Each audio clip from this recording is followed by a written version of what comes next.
All right. I'm on the live, and there's nobody here. We'll see what happens. I may just be talking to myself for a while, but that's okay. I'm going to do a full read through of my book. I guess I'm talking this way too in case I decide to keep it for playback.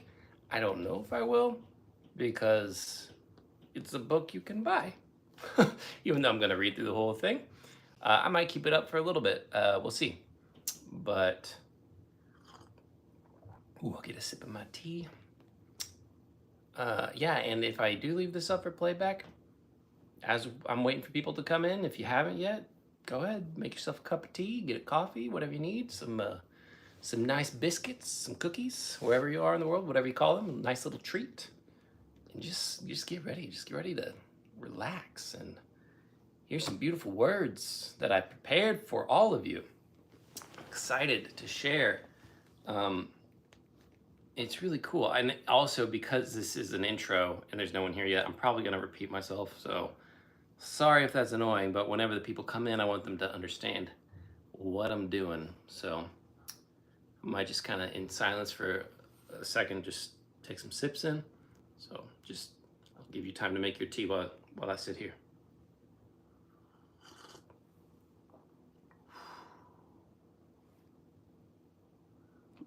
That's so hot. I gotta change it. Ooh, look at that. It's a beautiful mug. Beautiful mug. Let's say down here, welcome to the live chat. Ooh, cool, yeah. I hope my microphone is on. Let me see, I'm gonna tap these little things on the side. Hopefully I don't mess anything up. Oh, okay, that was a mute button, perfect. Okay, so I should be heard if anyone shows up. That was all I was concerned about. I was like, what is that microphone?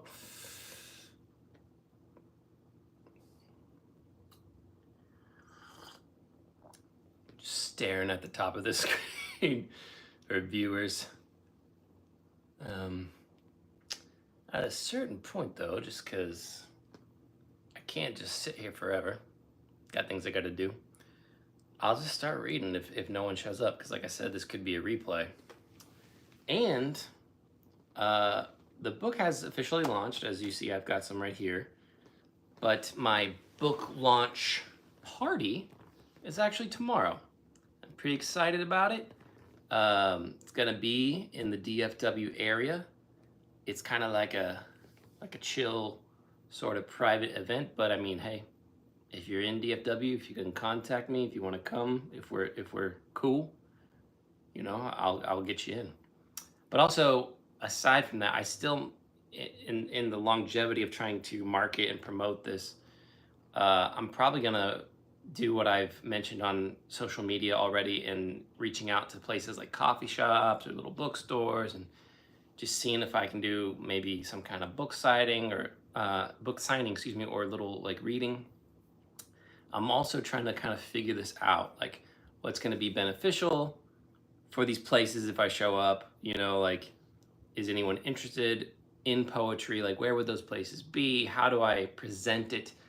Like, should I read the whole entire thing? Because it's not very long, but I think it is, even though it's not very long, it is packed with valuable material, things that I think you can read multiple times. And I think that's a cool thing, is like, you can, if you want, like, it's funny because I feel like you, as we're about to do, you can sit through it in one evening and read it and enjoy the whole thing. Or like, I've got some friends, I've got some family members who are like, oh yeah, I'm taking my time with it. And I was like, oh really? Like, okay, like that's fine. You know, they're like, yeah, I'm just reading like a couple a day, and I'm really trying to just like, and someone told me, like, I read it 5 times before I went to the next one. I was like, wow, awesome. You know, like, I really hope that people are getting something out of it. So I don't want to rush people, but also, even so, like, I think it's the kind of thing that if you did read through it all, you know, kind of in a sitting, like, you could skim back through it and, you know, read a couple things, get more out of it, or share it with somebody, like, hey, like, I think you might like this poem, or you might like the whole thing, you know, I don't know. So, trying to decide how long I'm going to wait before I start. Because like I said, I don't want to rush it either, because I could easily just kind of blast through it real quick. But I mean, I've got time. I'm not like going to bed here in like 20 minutes or anything. Um, hmm. Guess I can talk about mugs while we wait because I like mugs. As you see, I've got a Batman mug. I'm a big fan of Batman. And this may not make sense to you at first, but I'm actually really good friends with Batman. I know that's probably a really weird statement. Understandable. But if you were to go to my social media, probably be easiest on my Instagram. If you were to go to my Instagram at Joel J. White and just scroll down a little bit, I think you'd understand what I mean. And that I am very, very close friends with Batman. So, again, I might repeat that if people come up while I'm talking here. But yes, I've always been a Batman fan. I like this mug because I like that classic look. That's how Batman kind of looked in the comics when I was like really little. I mean, before I was born, but still, like a little bit when I was really little, they still drew him like that in a lot of promotional things and comic books. And then just the classic, like this has to be the most well-known bat symbol that has been created. Like there's multiple like bat symbols that are recognizable, but like as far as like you look at that, you're like that's the bat symbol, you know, like, or even the bat signal, you know, whatever. It's just like iconic. But I love mugs. My mother really liked mugs. My brother likes mugs. My sister-in-law likes mugs. My dad does. He likes them, but he doesn't like them like we do. He doesn't collect them or whatever. But anyway, I've got this one, and I've got another one it's so small because it's from McDonald's. It's literally from like '95 when Batman Forever came out. I've got like the crystal glass thing. Love that mug. It's there was like 4 of them. I have the Batman one specifically. Love that thing. And I've got a cool Scooby Gang mug. It's the Mystery Machine. So it's literally like the van, and it's got all of them like in the windows, which is really cool. But it's like it's an actual mug, but it's like shaped like a box, like square, and it's got little like they don't rotate, but it's got like little wheels on it. It's cool. I've got a Boba Fett helmet mug. So again, it's like shaped like his helmet. And I've got a couple like Avatar: The Last Airbender mugs. Those are sick. They're also a little bit bigger than this. Like this is a good size. I think this is like great, like average size. But the other ones I have are a little bit bigger, which I like because I drink tea like every day, all day, and I just love a good cup. So I've got a couple of those, and I've got a Mandalorian one with Din Djarin on it, and I think Grogu's on it too. I forget the name of his ship, but it's on it. And then I have like a Grogu mug, and it's just got like him and his little hover thing that he sits in, and just like in a pattern all around it. It's cool, and those are both pretty big ones too. I've got a cool Street Fighter 2 mug. It's smaller than this. I wish it was a little bigger, but still, it's a really cool mug because it's like the character select screen from Street Fighter 2, which is one of my favorite games of all time. I love the game because it's fun to play. I'm a martial artist. That was one thing. I mean, I was already interested in martial arts when I was a little bitty kid, but that was something that also made me want to learn martial arts more.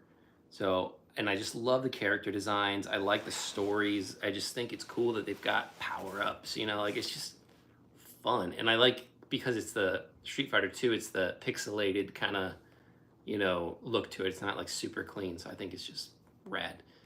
I've got a mug that I made, and when I say made, I had a dropshipping company make it for me that has a line from one of the poems in here printed on it with a design that I made, and because I was like interested in selling it, and I might be able to revise it. It didn't turn out as good as I wanted. Like it's good enough for me. Like I was like, oh yeah, I like the mug and I'll use it. But it's like if I want to sell it to somebody, the quality control on it, I'm just a little concerned about. But I like it though, and I like the size of it. It's because it's kind of like this, but it's a little like taller. So again, it's just you can get more in the mug. I like that. All right, we're about 10 minutes in. I gotta make a decision here soon. I'm thinking I'll wait either 15 minutes in or 20 minutes in. I don't know, but I feel like one of those markers I'll have to like get started. So we'll see. It's something new I'm trying out, by the way. I went live a couple weeks ago, right before the book launched on Instagram. It was fun. I had some people come on. Oh, and you know what? I may do that, by the way. So that, I mean, I guess you don't need to know that, but if no one jumps on, I'll probably read through this here. So I have it. And then I might just go over to Instagram and do a full read through there. We'll see. I'm saying, I hate saying, I hate filler words, guys. I'm sorry. As an actor, as a writer, as someone who is in front of the camera, I do my best to not use filler words. In making my videos, I've noticed that I use them way more than I want to. And I think part of that is not necessarily being out of practice, but for a while, like I was really pursuing acting. The thing with acting though, is even like, sometimes, you know, there's improvisation, but I'm more aware of the character. I've studied the character, I've studied the lines. I have put myself in scenarios where, what would I do if this person said this to me? I've like practiced and rehearsed a lot. So I'm more comfortable with like just off the cuff going. And I'm good with, I feel like off the cuff, just conversational things here. I just have noticed that sometimes I use filler words way more than maybe y'all don't notice, but I notice, and I try to save you that pain with my editing skills. So sorry if some videos look a little choppy occasionally, but I'm just trying to spare your ears because it's so irritating to me to just have a ton of filler words. And while I'm waiting, I guess I can show off a couple things, which again, might show again if people show up. But I have these for promotion. So this is cool. This is something you can do whether you read a book or make something else creative and you just want to promote it. This just seemed perfect because, you know, people hand out business cards, people hand out tangible things to promote things or to direct people to certain websites or whatever else. So I was like, it's a cool, fun way to do that, right? And I have other ideas that I haven't executed yet. But I was like, dude, bookmarks. Same thing kind of like with mugs.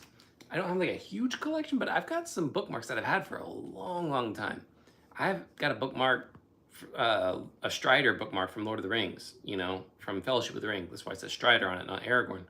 So that bookmark, that bookmark is over 20 years old. Like I've had that forever.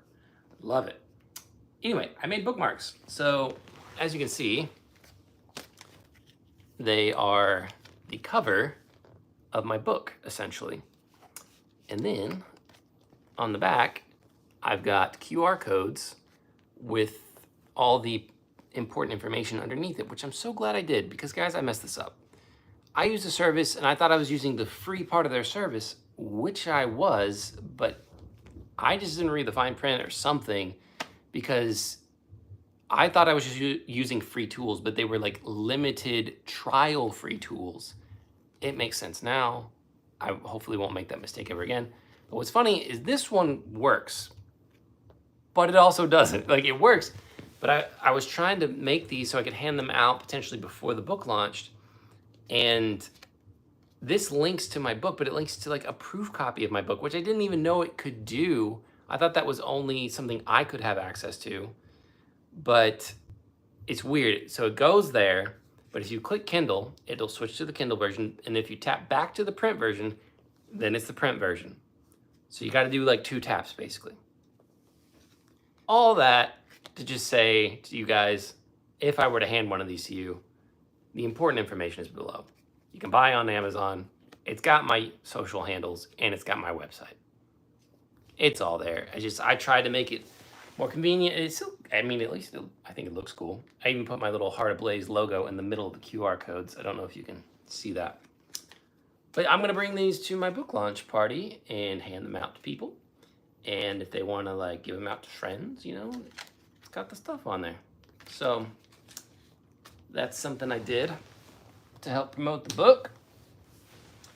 And I hate that, like, when you use the front facing camera, it like flips the image. So I'm sorry, but this is the book cover that I designed. I don't know what to say about it strictly, other than I like it. I wanted something clean. A lot of like modern poetry books are very minimalistic, which I do like, but sometimes I feel like they're overly minimalistic. It's literally just like typewriter font and like for the title, and then like one tiny little image, and then like the name. I'm like, okay, a little boring. I like the cleanness of it, but a little boring. And a lot of covers I noticed were darker colors, which again, I like black and white a lot. So black, it doesn't like make me not want to buy the book, but I just noticed a lot of like black. So I was like, maybe we try white. Something bright, something that maybe hopefully stands out. But again, black lettering, I like the cleanness. And then again, I do like color though. I'm not like overly minimalistic.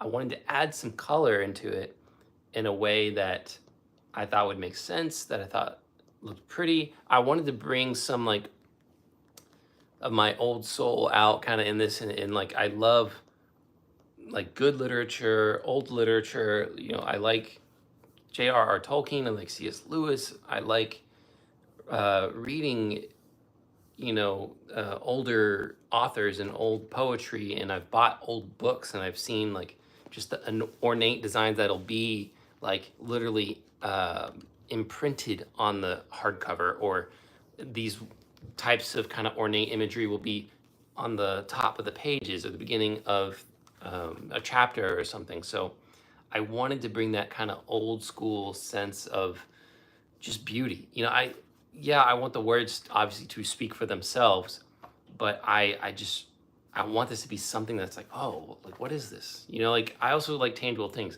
Nothing wrong with digital. Like I have a Kindle version, but if this is something that you were like, oh, what is this? Yeah, I want you to pick it up and be like drawn in and happy about it. And that's why there's like it's a flower, I guess. To me, it doesn't look perfectly like a rose, but it kind of looked like a rose to me. And like, I guess, yeah, I'm pretty sure roses are my favorite flower. Yeah, I like flowers. I'm not like, I don't know a ton of different kinds of flowers, honestly, but I love roses. I think they're just gorgeous.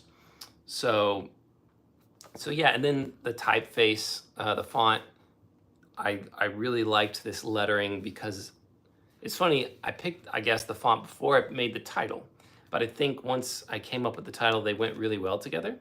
So the title is Spirit Well. So if you think kind of like water, wavy, flowy.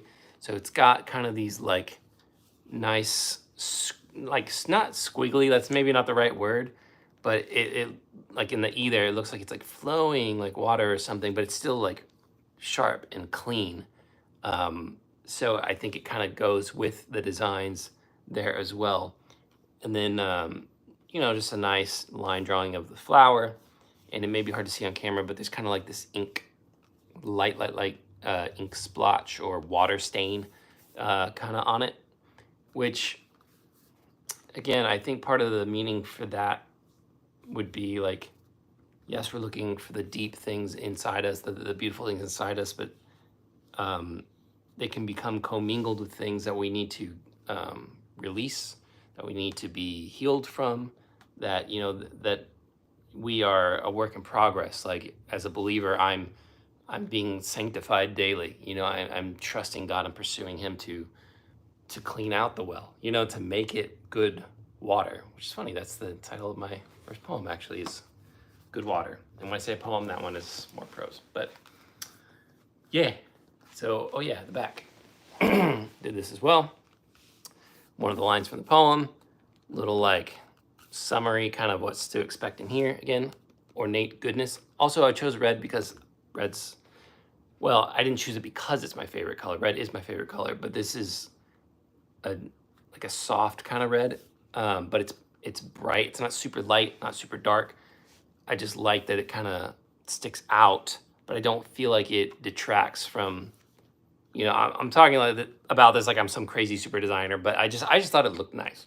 Thought it looked clean and nice. And I also, um, red has like meaning to me in multiple ways.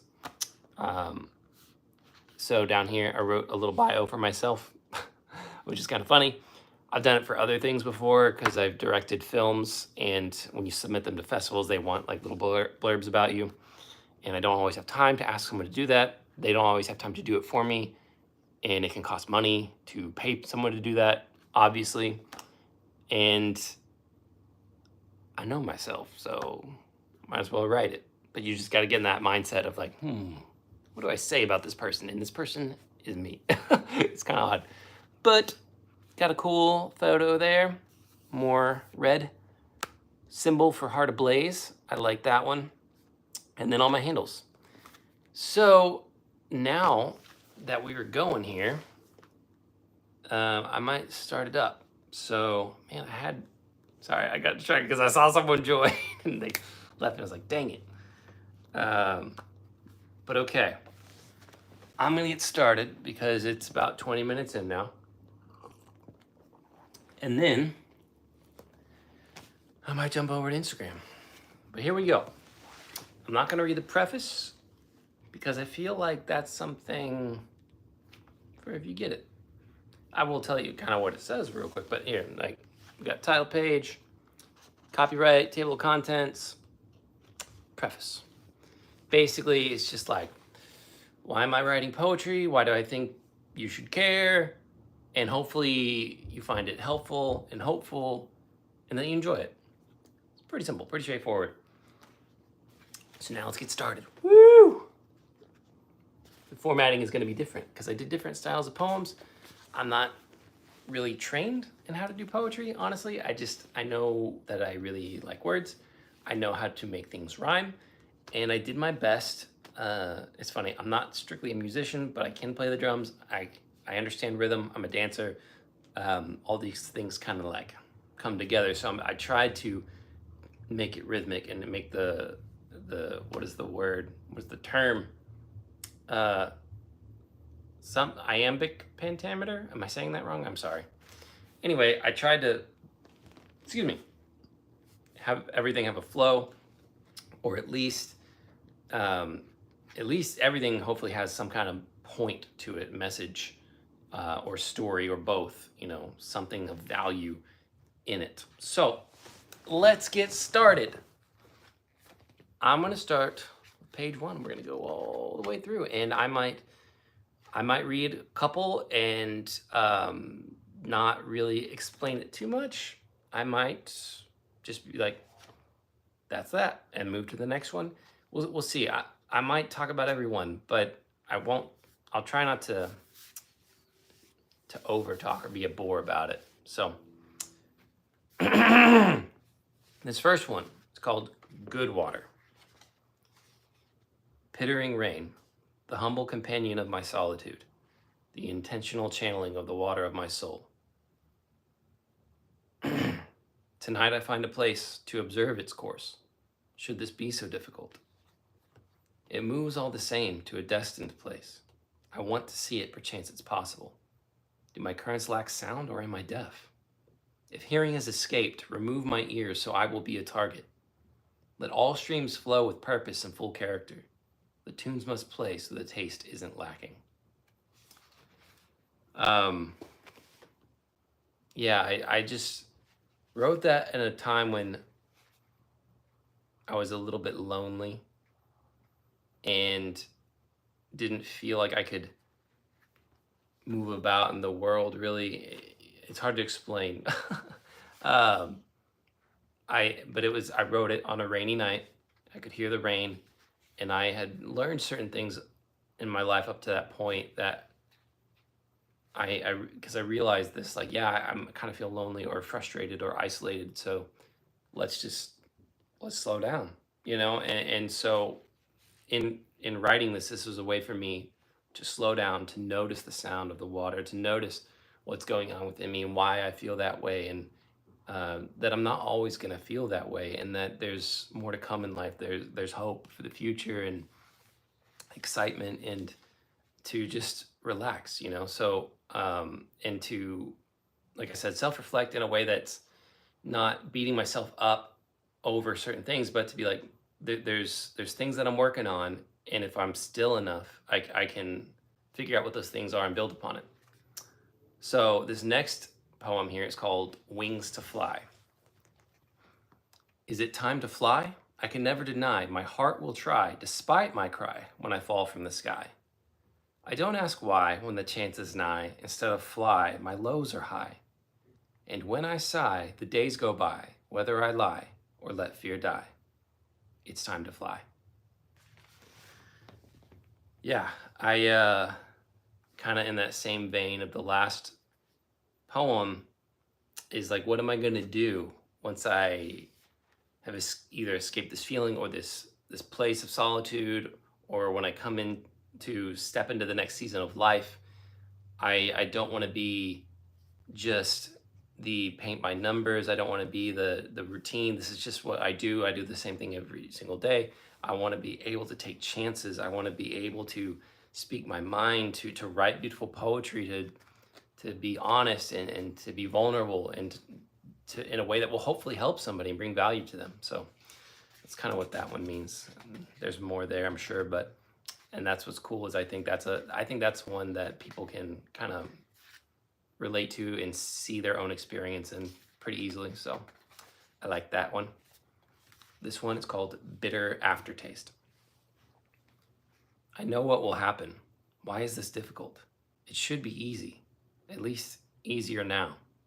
How does the taste kindle, attempting to become a fire, one that burns? I know the heat will not keep me warm. The maddening melting leaves me cold. Frigid loneliness intensifies with the aftertaste. No matter how many promises are made, the cheap sweetness is always bitter. And that is just kind of talking about sin. Honestly, it's just talking about struggles in life. When you make mistakes and you know that you can do better. And again, it's not this beating yourself up over it thing, but this understanding too of like, if you fall into like habits or patterns that you know are not good for yourself or for others, there might be a momentary like, I'm just used to this and it makes you feel comfortable or okay. But if you overindulge, if you keep doing something that you know is not good, it will start to kill you. I probably should have said that. It will start to really hurt you, is what I should say. Your soul, like you'll start to grieve. You'll really start to feel yourself kind of losing your intensity, I guess, your vigor for life. So, it may seem okay in the moment, but it's always bad. It's always bitter. So pretty simple, but true, and something that I think we need to be honest with ourselves about. So there's that. This next one is called Pink Roses. Decades now from when my heart delighted in the sight. Roses in the bush by the small front porch. Petals like her cheeks bloomed in the light. Thorns like steel they pierced to scorch. Their scent is present, but only in my mind. Pressed against her face, her smile stays. What joy this brings, these memories are kind. Bless my hope to tell children of these days. I won't go into too much detail on this one right now, but I will give a little bit of context. The house I grew up in, we had this rose bush in the front of it, and they were pink roses, and they were beautiful. And I liked them, but like I remember my dad, I believe, got the rose bush. I could be wrong, but he pruned it for sure. But like my mother really liked the roses, so I think of her when I think about those roses and how much she loved them and how much I love my mom. So pretty simple. I'll leave it at that. This next one is called Family is Thine. The woods of endless summer revel in their blessing. Housing those seeking refuge, the glory of the season becomes their raiment. How is such a thing possible? Many are only familiar with winter. Some have skipped with the passing summer. Now they carry the endless rays beyond these woods. Whether or not they ever return, the woods have established their place evermore. Upon the first greeting, they became kin. This one might be a little bit more difficult to describe, but just my love for summertime, my love for nature, and again, just a full and passionate life, a life of expression, and how we don't have to just fall prey to, dark times or the winter around us, whether actually the actual season of winter or things of death that try to come our way, things that might try to kill our joy. And if you come to that place, and for me, that is in the Lord, that place of summer, that place of life, it's familiar, it's family, it's knowing that you belong. So that's that one. This next one is called Why Shelter. And I'll just kind of say, I'll tie this into the very first one, Good Water. The explanation for why I wrote it and what it means is very, very similar. So I'll just read through it and then I'll kind of move on to the next one. So this one's called Why Shelter. Why Shelter, you're here for me. Warmer than the winds, but colder than the furnace. I'll make it through. Hours pass, days become opponents. Shelter, how do I stay? Nearly over this contemptible plight. I will break ground to quicken my pace. What is wrong, Shelter? Why do I desire to escape you? Arduous nothingness courts me. Such an ignorant advance. I will face the desolate ice before betraying the creed. Why, Shelter, I may return or find another. I remain grateful, though I pray to find a place without you. That's Why Shelter. This one is called Pursuing Refinement. To be outside and run so freely, pushing myself to unknown lengths, is a comforting memory I hold so deeply, reminding me to seek newfound strengths. Climbing trees so naturally inclined, I move quickly to find the place where my reach ends and I am resigned to pause for a moment and take in the space. Pursuing skills to make a way, the hours become days and quickly years. I keep going, trying not to sway. A new victory the path now clears.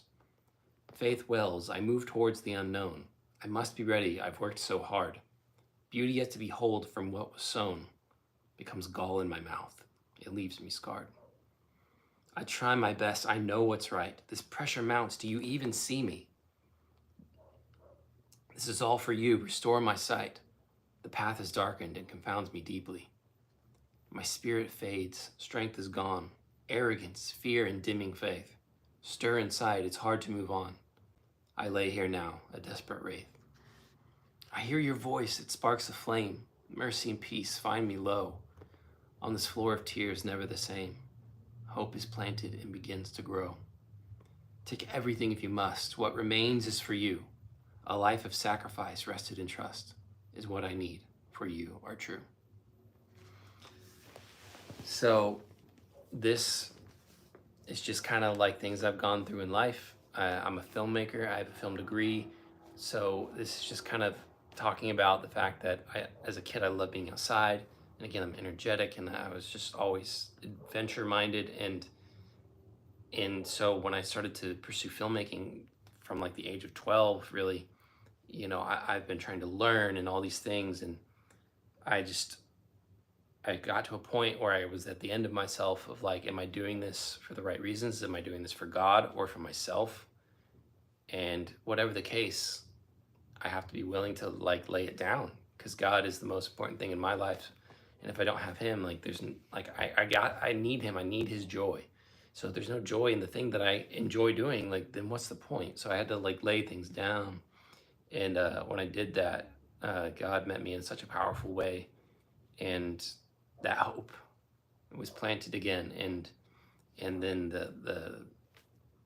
the idea of just holding all this in an open hand to him and just doing that for the rest of my life. So I'm still pursuing filmmaking. I'm still pursuing art and artistic endeavors, but to still just hold it like this so that he can bless it, so that he can take it and do whatever he wants with it because he's given me the gifts to do those things. So that's what that one is.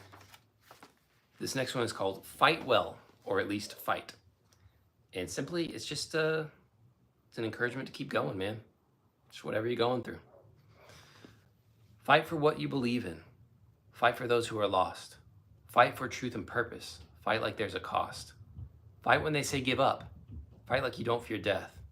Fight because you've trained. Fight for every breath. Fight when hope seems distant. Fight when you're weak at best. Fight for those who hunger.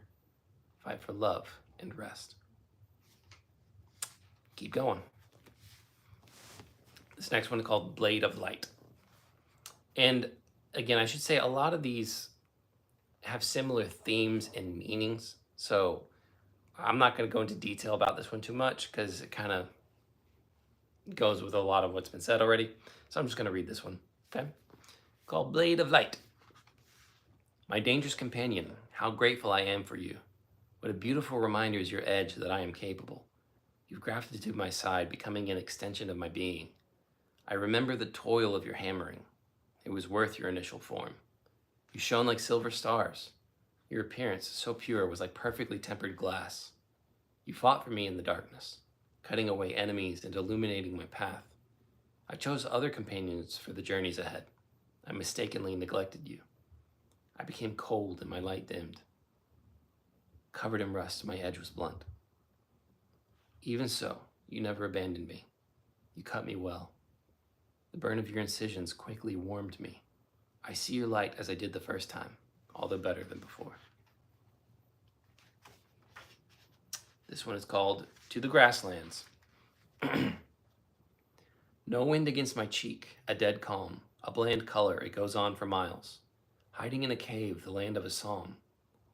Remember the promise, face the trials. A place of green, memory gives birth, days so distant, a tempest of time.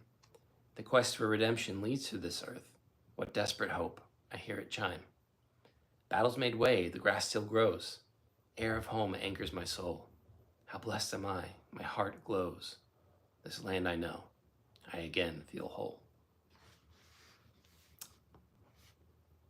Home is important, guys. I was at a time in my life when I really missed home and I was really appreciative to be back.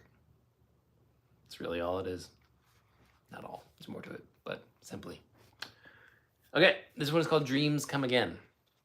This one might be the oddest in terms of structure and grammar and everything else, but basically it's just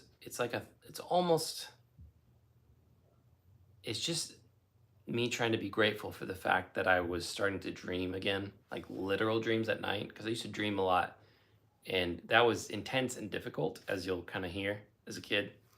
But at the same time, there's something spiritual about it, and I want to dream. So I started to ask God for dreams again, and he answered. So it might sound really confusing though, but that's kind of what I'm getting at here. Dreams come again. How oft I did dream as a child. Every night a play for my own viewing. Odd characters and stranger stories rippled. Grandeur and apocalyptic paintings too real. Eagerly desired gifts of waking. Light of memory mingles with future. Anticipatory writings, a declaration of my heart. Fade, fade, fade, the whispers of colors. Blank years of hours strung through effort. A chance notice points to lack in the land. Which gates close relationship?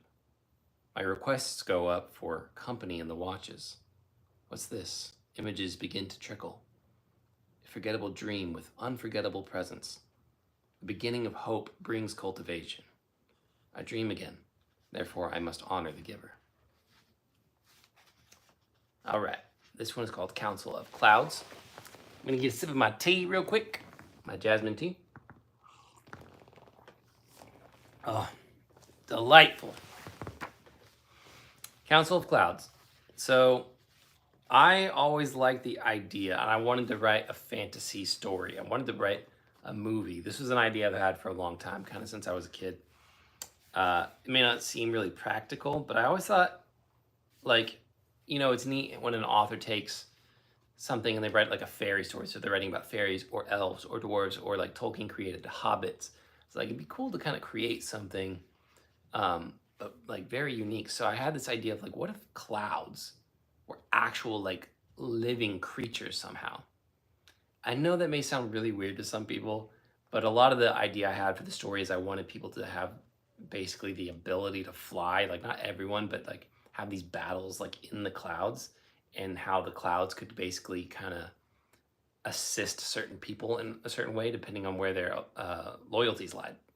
So anyway, the idea that clouds like are people or creatures or something, that's kind of something I've always been fascinated with. So I wanted to like create somewhat of a story and go with that concept. So this is called Council of Clouds. Voluminous elders gather in the fire sky. They seat themselves in the circle of unity. Important business, they thunder sigh, as the council begins their discourse in humility. Each speaks his own language and is understood by all. Vinya speaks in water and pleads compassion. In turn, Ressa speaks shadow, illuminating a fall that comes swiftly, hiding desperation. Metis expresses concern in words of lightning, hoping his siblings will complete previous tasks. Voices swirl as decisions begin ripening. Shall we close this council? The eldest asks. All agree and prepare their hearts for the part they will play in the time to come. Etum gathers the words, the tumult starts. He dances, preventing those below from becoming numb. Hope is restored in the plains and heavens. The desolate realm is now blessed and bountiful. Communion above and below is the source which leavens. The elder spirits, they anticipate their next council. All right, this one's called Blessed Boldness. Basically, I wrote this because of how I was feeling about certain things, and I was just tired of seeing people be afraid. I was just tired of people not standing up for what they believe and just kind of going along with the flow, going along with things that were not right. So I wanted to write something encouraging courage and boldness. Blessed boldness. A place worth seeing beyond the vision exists for pilgrims far and near. You must go take up the mission, for the hour is nigh that this land becomes clear. 2 swords double-edged, one to take, cowardice one called, crusted in blood. Boldness the other, lit with flames its make, either choice will bring a flood. To trust divine wisdom from God's own hand, or conjure weightless pagan teachings, you must decide how to travail for the land, as did Christ prepare to face many beatings. A blessed choice, now it starts, for boldness alights on others with his favor. Should we ever doubt to steal our hearts, let that of the blessed Son be ours to savor. So go for it. You got this.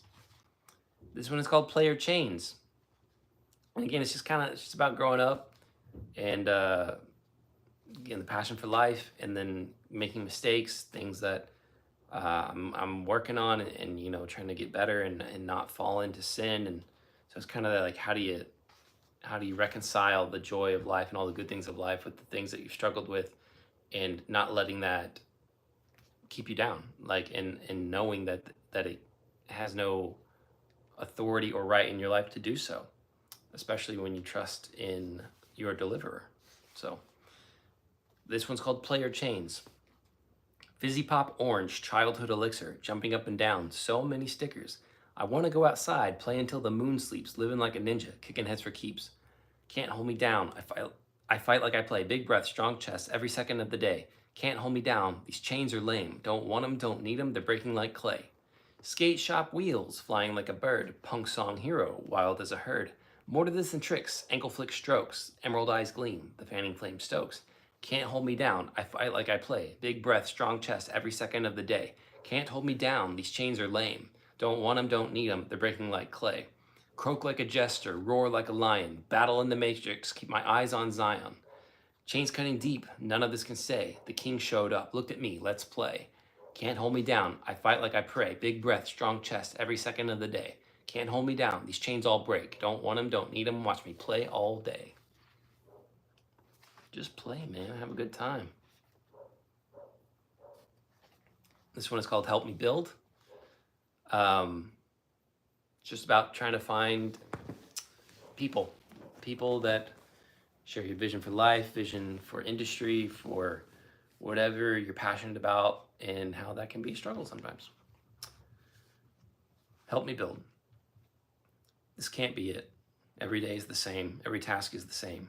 I have a new idea. They don't want to hear it. I just want a chance. It's too different. I'll take it with me. So many hoarders. Where's the trust? I don't betray people. I let them see. Is there no reciprocation? I want to work with others. It's inevitable and impossible.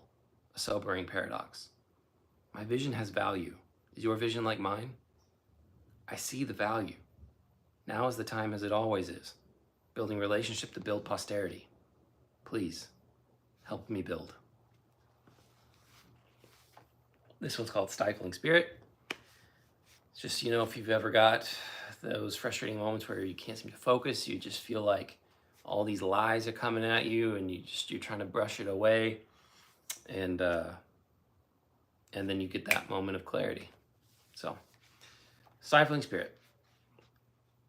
Too many thoughts, never-ending plots are taking the spots. Am I calling the shots?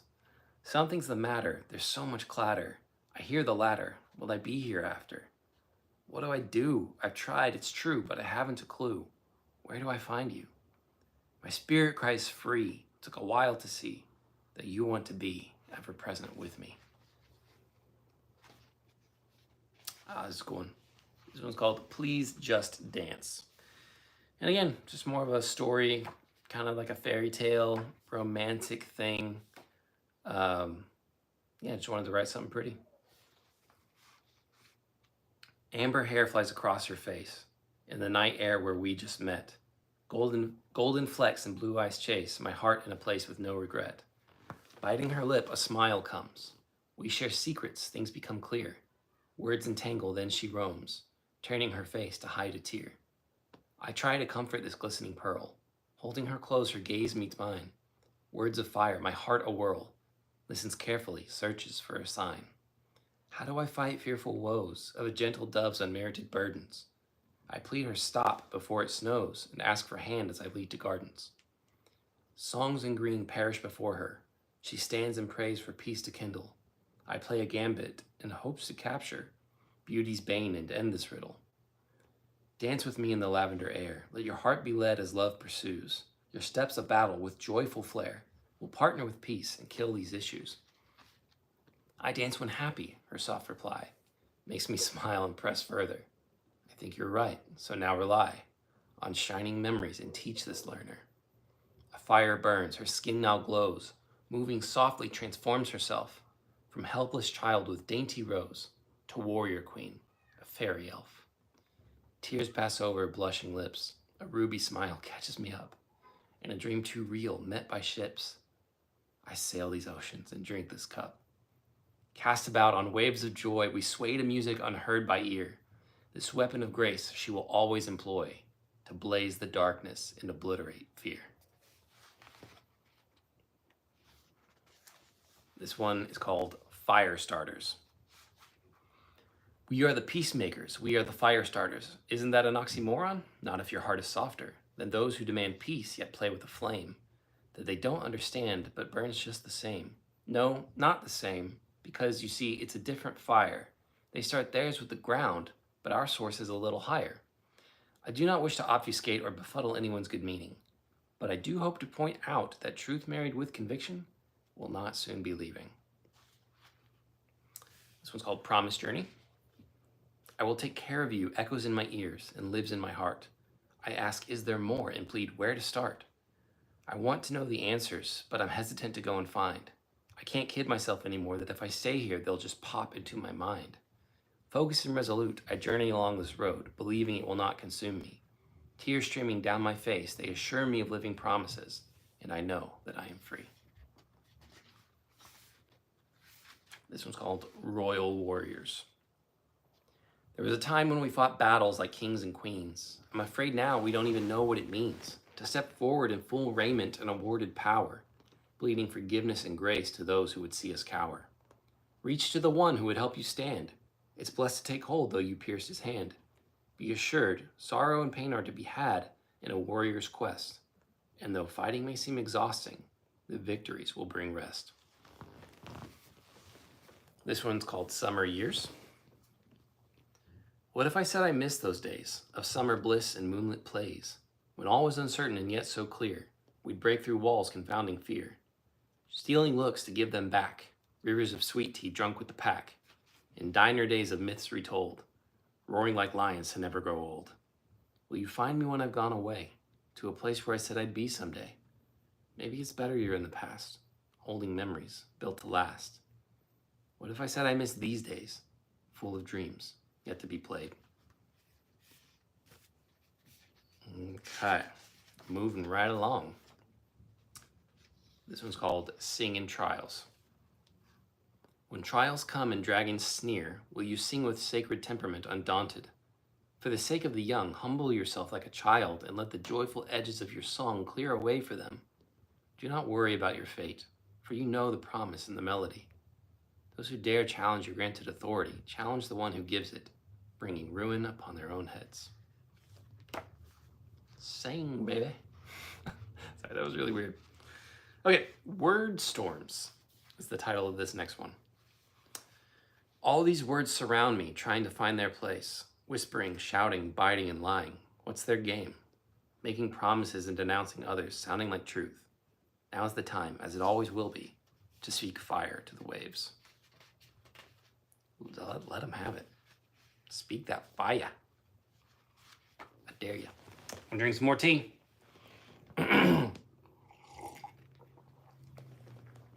Okay. This one is called Reverie of Decades. I wrote it when I turned 30, or right before I turned 30. Whatever. The point is, decades. Reverie of Decades, remembering life. Years add up, hopscotch and orange pop. Blood spills paint the story with scars. Games of adventure, a 10-stop shop. So real and so quick, lidless jars. Dilettante youth, a soiree of clowns. Breaking ribs, hoping to breathe. No makeup, just happy frowns. Collegiate arrogance. Burn that wreath. Shadows came flying from light, a dance with fear taking the lead. Digital celluloid, honest insight. Fiery grace, third degree, please heed. Still on stage, you know my creed. This one is called The Discourse of Specters. A brush of fancy. Do you enjoy it here? Everything is different, but it's nice. Would you like to go somewhere new? An opening question. Do you enjoy your service? Very much. Do you serve? I do. Can we talk tomorrow? A bold decision. Would you like to meet with me? I'll travel to your land. I'd like to know your nature. And I should show you this so it'll make more sense. There's these gaps here, all these like periods to show that there's breaks. It's kind of hard to like read it out loud. Basically, it's ghosting. If that didn't make any sense, if you're talking to someone or in person or on texting or whatever, and then the conversation kind of ends. But I just called it Discourse of Specters. So, okay, this is a bit longer. This one's called Lament of Praise. Sections of it rhyme. Not every section of it rhymes, but this kind of is a lot of stuff I went through when I lived in California, trying to find community, trying to understand why I was becoming stressed out, and because I was working a lot of jobs and trying to audition and find acting gigs and all these things. But what matters most during all of that and what brought me through all of that. So this is called Lament of Praise. A lament of praise. Reveries of days, decades, places, and people. Where are the new memories? I haven't forgotten how to dance. I don't think. Hi, how are you? So nice to meet you. Would you like to run with me? Possibly share a meal with me? Maybe really talk with me? A conversation. Such a beautiful thing. Where did they go? Intentional words standing on intrepid meaning. Bleeding spirit and emotion wrapped in bandages of levity. I keep trying, but I gotta go. Full stop. We'll touch base. Ring, ring. Yeah, right. Go through the motions. Sing a song of praise. Momentary relief for a choir boy's pain. Lord, I need your help. It's difficult to hear you. Why? Keep going. You can do this. A sinister thought or a corrupted perception. Put in the work, clock in, follow the rules, keep the peace. Real peace, stay focused, hustle, hustle, next event, next class, next service, next class. A scream? But what does this mean? Something aches. Should I lament? I think I'll praise. Moving right along. So many people, too many people to feel this way. What have I done wrong? I played the niceties, offered more. With a stinging smile, it falls through their fingers. Hold on. It's okay. You can't force this. There's too many people. Too many to not find them, to find the ones who run. So, I'm lonely. Here's a lament, especially for you. Can you hear it? Because I'm still struggling to hear you, struggling to feel you. If I cry really loud, will my heart be appealing to you? Of course you care. I'm just perplexed, vexed, and apparently distressed. I need a distraction. No, something real.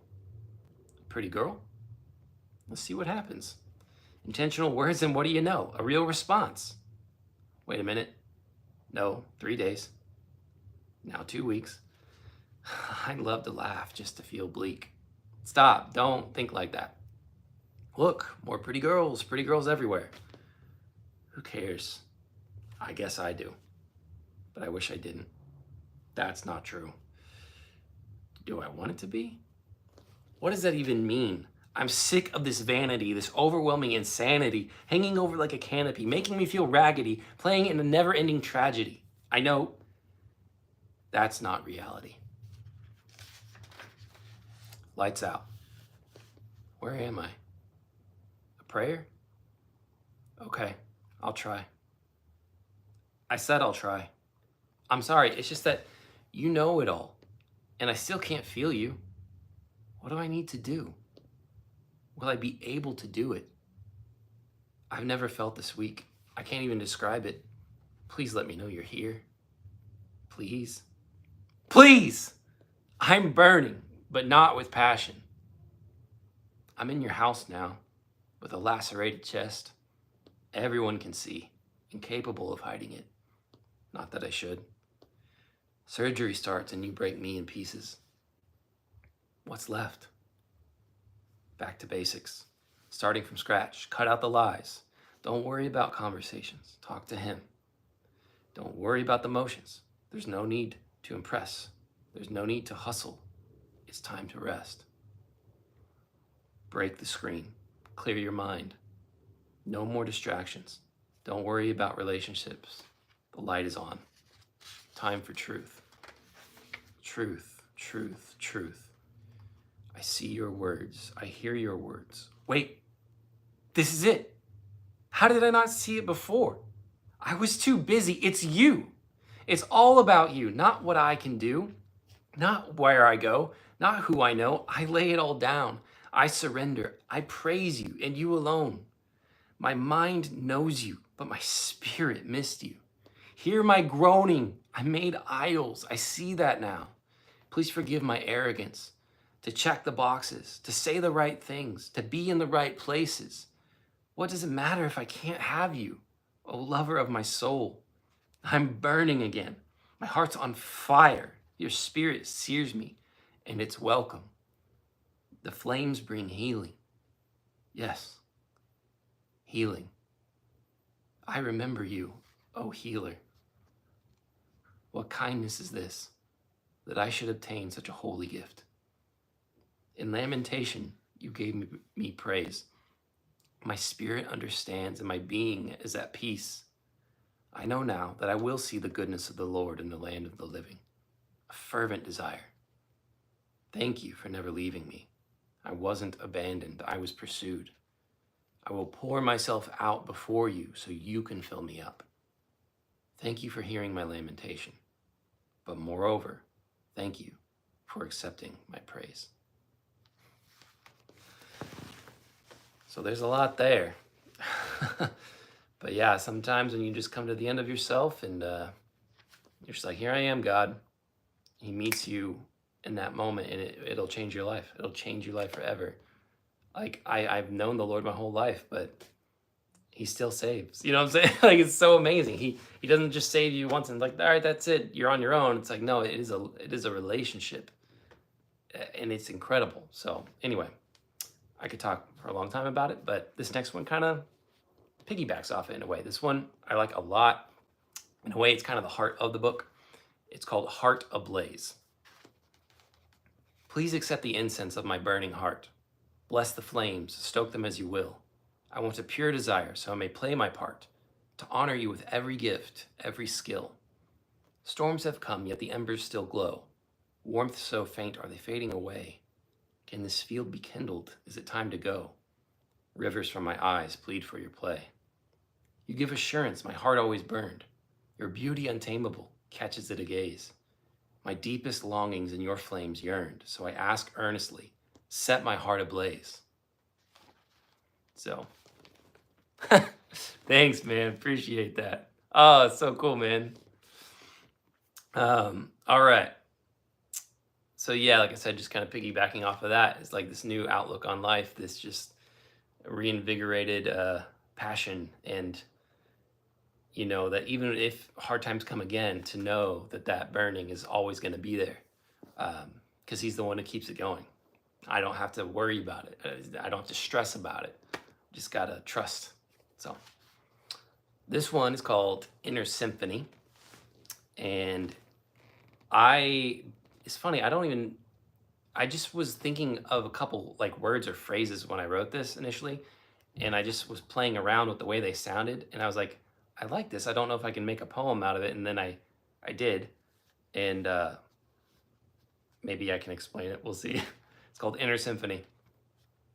The incredulity of my symphony has given me an epiphany, thinking words and saying thoughts that are rising up inside of me, though they are met with irony, no less give me peace. The effusive treasures of my spiritual Heideke. I just thought it was fun to say all that. But no, it has meaning to it. Just like God can deposit so much in our lives, and the things that we care about, the things that we want to express, the things that we want to help other people with, whatever it may be. We're not just these like, I don't know, I think we see ourselves sometimes as these TV versions or movie versions of ourselves or something. We're encapsulated in one moment in time, or we only do this one thing, or we only have a certain type of character, and like that's all we do is we play that thing. But it's, if you take the time to reflect, there's so much more inside you. So that's just kind of what that inner symphony is, if you will. It's like I've got all these things that for me personally, at least, that I want to do in life, that I'm hoping to do, and whether I get to do them or not, it's there, and God can do whatever He wants to do with it. And the epiphany part is that when I articulate those things, again, whether I get to do them or not, that it brings me peace. Like it gives me this sense of like, maybe it'll happen, and whether it doesn't, I've at least communicated, because maybe someone else gets to take that baton and run with it. Maybe I've encouraged somebody else. Maybe I've again prayed for somebody, or whatever, shown them a path to God, and that's brought them peace. Whatever is in here, if I can get it out in any way, even if I think about some of the things that I say that may sound odd or silly, I still enjoy the fact that I said them, that I'm not just leaving them here. That's also where the peace comes in, that I didn't just let it sit here forever and not have a place in the world. And so that's what that means. This one is called A Child Again. Do you remember the warmth of the sun waking you up and calling you? The crisp, fresh air in the dewy grass. The days that brimmed with adventure around every conceivable corner, wrapping you in blankets of wonder, played your games and revealed their own.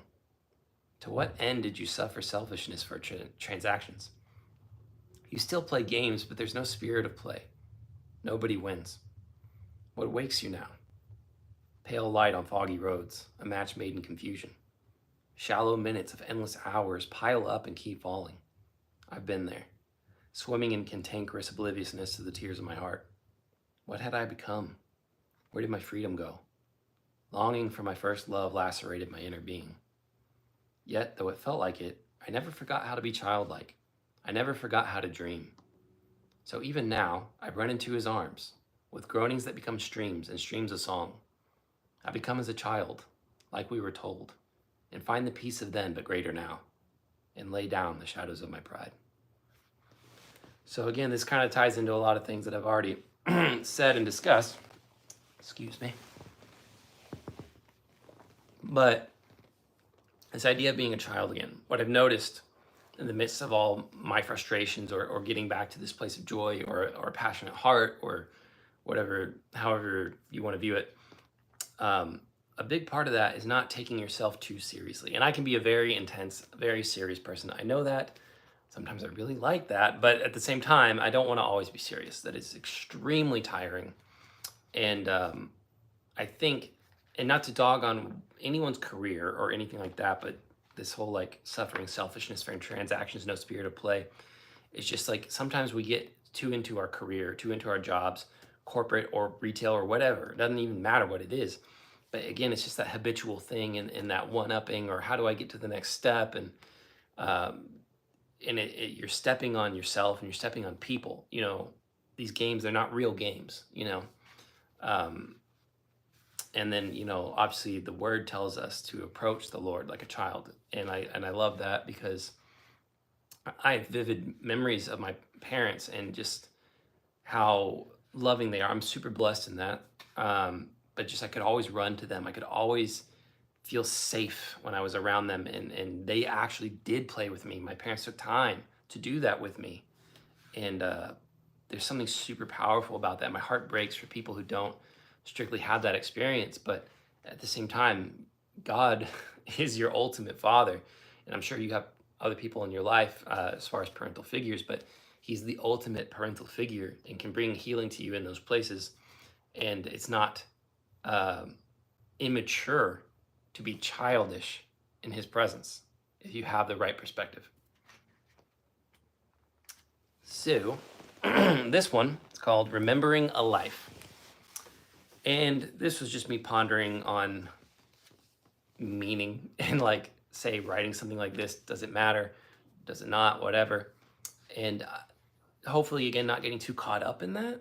I think we all think about those things sometimes, but that's kind of, as you'll see at the end, it's like, at the end of the day, though, hopefully just, if I did anything at all, that it glorifies God. It's called Remembering a Life. When all is said and done, will you notice that I've come and gone? When memory and mirth meet, will you smile and get on your feet? When I cried, when I tried, when I lied, what kept you from running to hide? When we sang and forever played, did it look like how you always prayed? When all is said and done, will anyone weep when I am gone? But all is said and done, you say. We have hope, freedom, he made a way. Tears will flow with grief tender, but so much more did he render. He wept his blood for you. You were born a goner, it's true. When all is said and done, will you rejoice in his glory and kingdom come? So, yeah, the best thing you can do in this life is give your life to God. So, I mean, it sounds pretty simple, but it's true, because once you do that, that produces more fruit in your life. That produces, starting ministries, feeding the hungry, mission work, or, building something, an infrastructure that helps people. So, yeah, that's it, man. That's it. This next one is called Park Bench Doxology. And again, as you can tell by a lot of the poetry, I'm reflective a lot. I wrote this because I noticed a pattern. I was walking my neighborhood a bunch, and I was sitting on this bench, and there was things I was asking God for. I was like, Lord, why is this way? I feel stuck. This is frustrating. But I always tried to take those opportunities to not just complain, but to pray and to still praise him in those frustrations. So this is called Park Bench Doxology. Every night I go on a walk. Every night I talk. To myself and to you, it's never ending. I offer these words in hopes of mending. I'm feeling better, but a wave has come. I'm feeling discouraged. Can I please go home? This isn't what I planned, but I'll take the path. Did I misstep again? Have I incurred your wrath? The floor is yours. Please speak freely. The floor is yours. I'm waiting desperately. You spoke yesterday. I'm very grateful. Nothing tonight? My heart is insatiable. I make it to the bench and begin to ponder. I make it and choose thoughts of wonder. I struggle at first, but then they arrive. The sweetest of memories now come alive. Your goodness and mercy follows me. Your goodness and mercy takes me outside of me. I bear my soul. Please fill my spirit. I speak praises. I hope you can hear it. Please forgive my grumbling. I know you are true. Please forgive my stumbling. My Savior, it's you. I needn't go forever and exhale an anthology. I just pray you're glorified by this park bench doxology.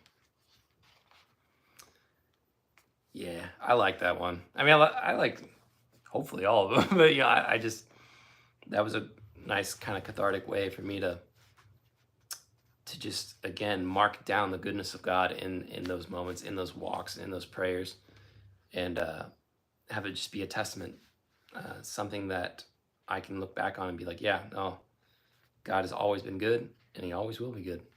So it's just cool. It's fun.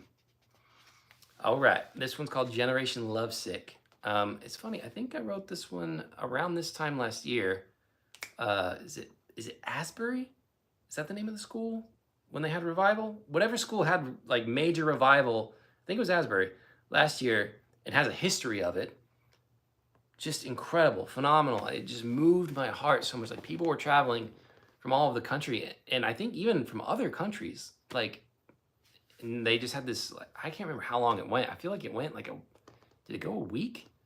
But just people were praying. Like the service just kept going and going. It just moved me so much, and again just gave me hope. And as you can tell in certain themes and certain lines of the poems, it's like seeing the goodness of the Lord in the land of the living. So I don't care that the world can be dark, the light's just going to shine all the brighter. And that was one of those tentpole moments that I was like, yes, and more, Lord. And I'm still interceding for more. So this is kind of born out of that, how we desperately need that. We need a revival. We need more of that because of what this generation is going through, what young people are going through. So this is called Generation Lovesick. Throw the blame up, throw the blame down. Everywhere you look, a cherished frown. It's not confusing, there's just no sense. Seemingly bemusing without recompense. This generation is lovesick. Be who you are, except for that. It's really quite simple, you little rat. Everything is good, but not your morals. Trust in vanity and accept your laurels. This generation is lovesick. Your pain is unique like none before. There's no remedy, so wage your war. Blatant lies have become your dinner. Ignore reality, O precious sinner. This generation is lovesick. You groan inside, yet choose to hide. Light has come, lay down your pride. Eternity in your heart from the greatest of fathers. His blood for yours, all sons and daughters. Open your eyes, generation lovesick. Blind no more, you still must choose to wallow in the mire or be let loose. Your sickness will stay, no matter the choice, but only one option will make you rejoice. God bless generation lovesick. Woo! Sorry, I'm ready. I'm ready for revival. Oh man, this one's called Poet Dream. Simply, this is an actual dream that I had, and I just wrote it as a poem. I had a dream that I met a poet once, and this is essentially how it went down in the dream. So here we go. I had a dream once that I met a poet. I showed interest, but I think I blew it. She was confused and questioned my intention. I write too, failed to make connection. Why are you a poet? Caught me off guard. Why bandy words with this curious bard? I have things to say, my quick reply. She urged my words. Please, don't be shy. I became nervous, yet wished to speak. Her mysterious pleadings made me weak. I soon woke up very much perplexed. What does it mean? Is the answer next? All right, this one's called Wild Ones. Kind of almost going along with the revival thing, just like in the heart ablaze. I want to just see people full of life. I want to see people surrounded by a community of people that care for them, that love them, that will embrace them no matter what their journey has been, that God can redeem you, set you free, and surround you with his children and bring you into the family, into the kingdom. So this one's called Wild Ones. We are the wild ones. We are the fire ones, that dance until our feet break, praising through the tired ones. We are the honest ones. We are the joyful ones, the persecuted servant family seeking for the orphans ones. We are the hopeful ones. We are the loving ones, that bear your cross and follow him, calling on his name ones. The safe ones, the chained ones, the self-empowered fake ones. That's not our cup, you see. Now come and join the wild ones. All right. little sip here. Or gulp, I should say. This one is called Those That Flow with Joy. Tears of pain flowed easily as a child. I just wanted to be free and wild. Tears of growth came during change. They watered my foundation through the strange. Tears of grief felt never ending, unspeakable peace somehow residing. Tears of suffering blurred my sight. He saved me in the ocean and brought the light. Tears of joy are different today. I used to laugh and glimmer rays. Tears of joy find me still, content and thankful. I take my fill. Tears of joy come forth from memory, swaddling my heart in crystalline tapestry. Tears of joy surprise me here, woo me tender and bring your cheer. Tears of joy float visions of tomorrow. I see the goodness and lack of sorrow. Tears have been confusing and wretched and splendid, but perhaps they are a unique gift when with joy they are blended. This one is called Death to Silence. I don't know how it happened. The silence. You're so nice stabs me quick. I bleed a smile and manage my peace. This kind comment covers me thick. In tameness unwanted, I'm ill at ease. I made attempts to break the silence. That's not true, catches some attention. A bewildered face quickly turns red. Brimstone words explode with tension. I become soft and filled with dread. I listened to nonsense. My heart yelled, silence! Appease the childish makes my blood boil. I ignore the witchcraft as if not said. I look to my allegiance but don't feel loyal. If I'd stood my ground, I could have at least bled. It was the compromises, a breeding ground for silence. I will not live silent now or ever. I have too much to lose, to gain, to share. Death to the quiet, soul-crushing lever. I will speak truth loudly with intrepid flair. So that kind of speaks to part of the reason why I wrote this. I had a lot of things in my heart that I wanted to say. I felt like I had been holding myself back, and when I should have said things, I didn't. And so here's the words, guys. You can read them right here. This one is called The Dancing Warrior. He hears the lark and knows it's time. Savoring the chirps, he girds his waist. Prepared for battle, the man must climb to the sacred place with vivacious haste. Or vivacious haste. I don't know. A warrior, yes, though gentler than most. At the ancient courtyard prepares his art. Feet now bare, he mans his post. Skimming the stones, flames in his heart. The spirit moves him, starting the flow. The earnest steps of graceful warfare. Birth resolve with starry glow. A dance of fervor, fantastically fair. Raging this tempest clears away. The warrior's gift now joins the trail of valiant servants that did dragons slay. His offering of beauty will always prevail. This one's called Wholeness. It's very, very short. The holy God filled a hole in my heart. Now I am whole and not just in part. Wholeness in body, soul, and spirit calls me to holiness. I can hear it. Short and sweet, but I like it.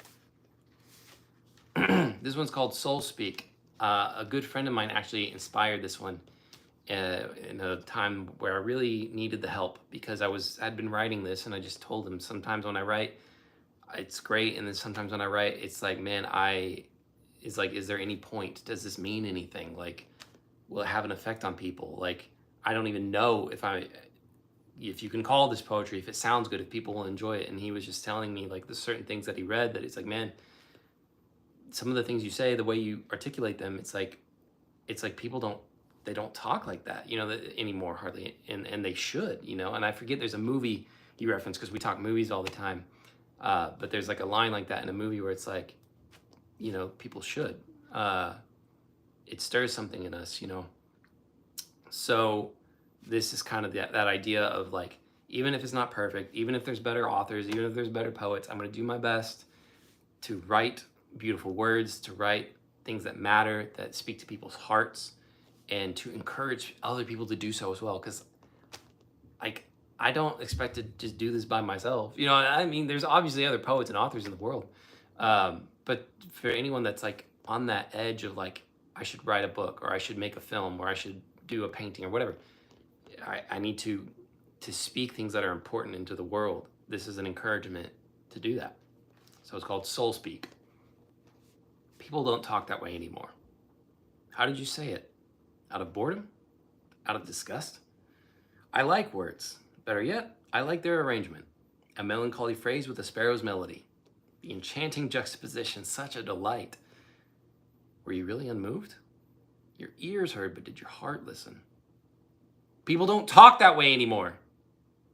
Was it anger? Confusion? Maybe there was a misuse of beauty. Was it weaponized against you? Don't play the villainous victim. Your vigor suits you in the truth that seared you. Devour the bread. Forgive the one who threw it. People don't talk that way anymore. Sadness, perhaps, or longing. Be of good cheer. Fastidious fellows are incumbent to remunerate. So please join this remnant of play. It's serious business, you know. Serious as in the nature of kisses and hugs.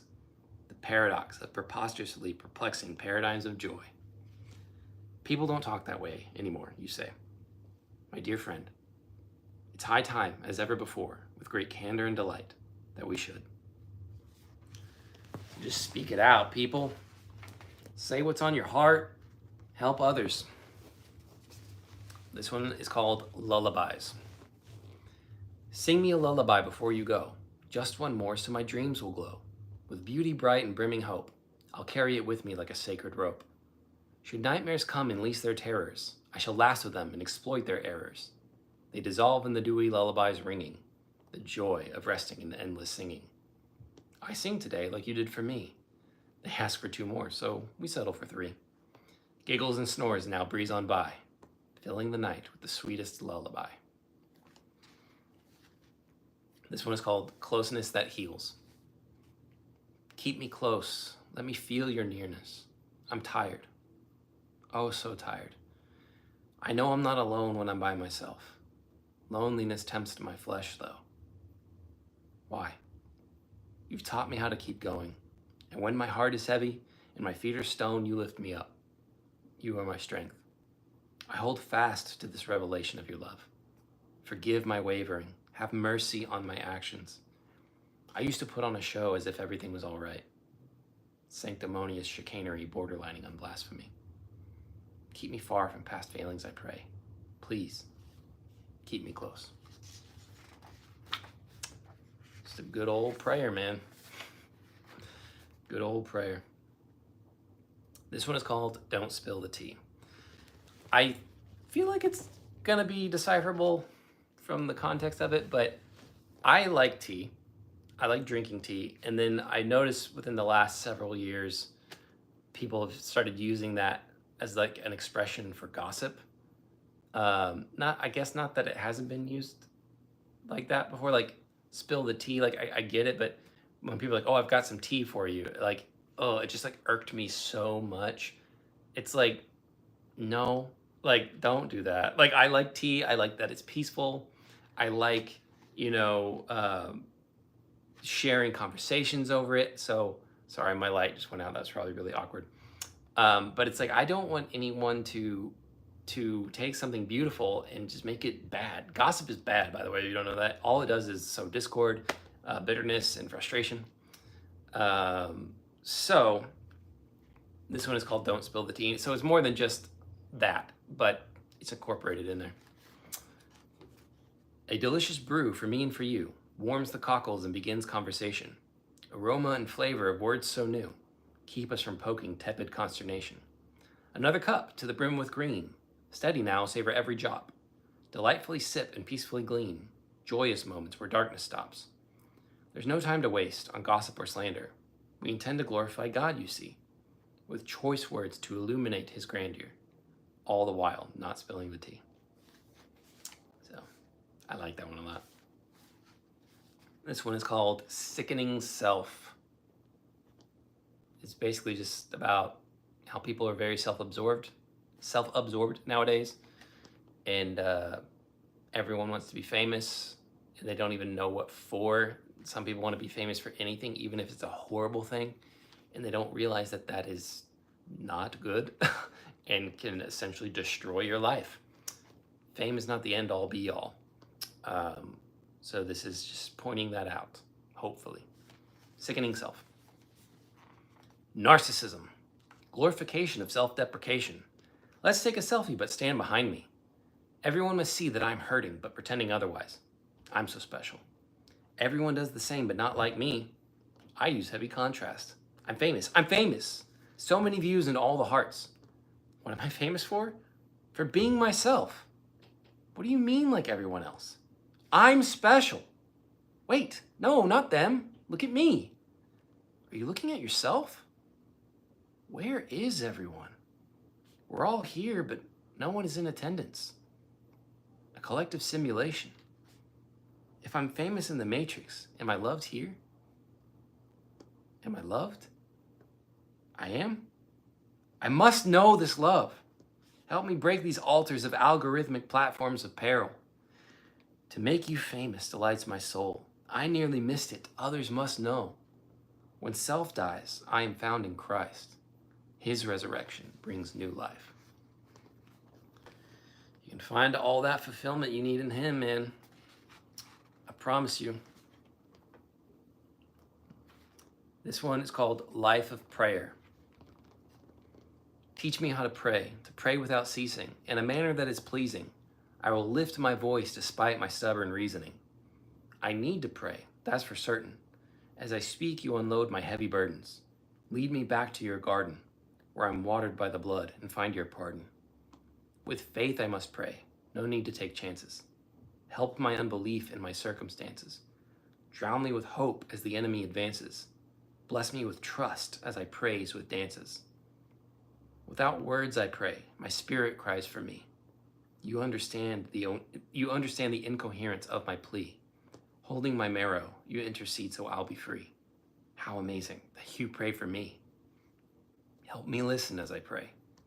Your words give life, more than anything I could ever say. This one is called After It Breaks. My heart breaks, but I'm not special. It's part of life, all must partake in the pains that come with which we wrestle. They drive through us like a wooden stake. So what do we do when the shattering comes? Mine is broken many a time. So many pieces, a great many sums, scattered about like a familiar rhyme. It's not a secret, I'll tell you now, how every repair will always fail. Until you recognize that you must bow, mending awaits with the king, so hail! Telling you, it's just Jesus. This one's called Tell the Stories. Time to tell a story, act it out. Around the campfire, watch and listen. Heroes and villains battle and shout as children squeal and eyes glisten. Time to tell a story, pick up a brush. Strokes of color reveal a place where all are welcome in the rush of exuberant play that gives us chase. Time to tell a story, write it down. Plan the plots, fill in the blanks. An enthralling tale, a shining crown, rests on many, filled with thanks. Time to tell a story, record the scene. Filters and lights, actors and pages, bring the life intended for screen. Many great films decimate cages. Time to tell a story, however you choose. Step out in faith, release your narrative. Quality is needed, there's no time to lose. Start the chapter, it's time to give. We need stories, man. We need good stories, whether that's movies, TV, shows, whatever. Like we're living in a story. So like participate, like and help guide people, help show people what the story is. We know how it ends, but we get to live out the rest of it. And in so doing, we get to be a part of God's beauty. We get to be a part of his light and of his goodness in the land of the living.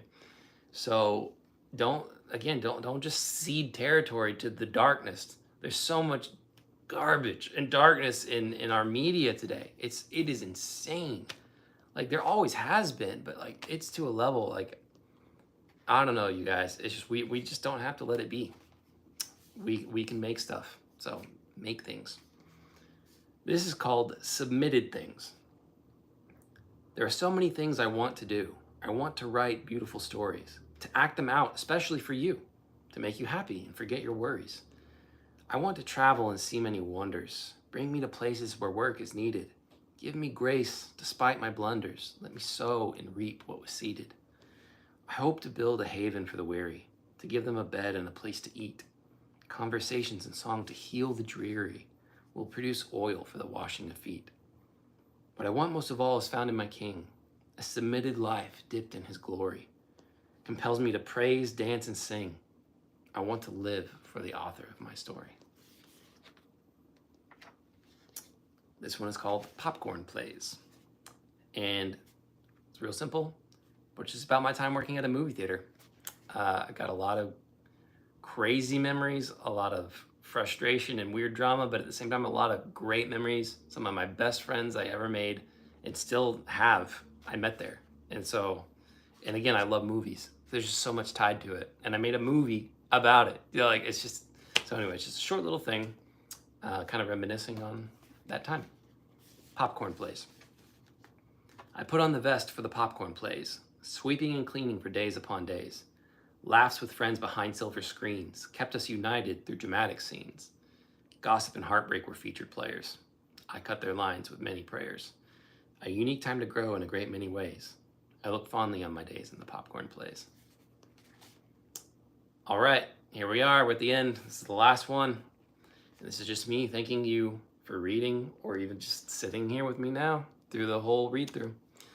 It's called Thanks, Blessings, and More. Thank you for your time in making it this far.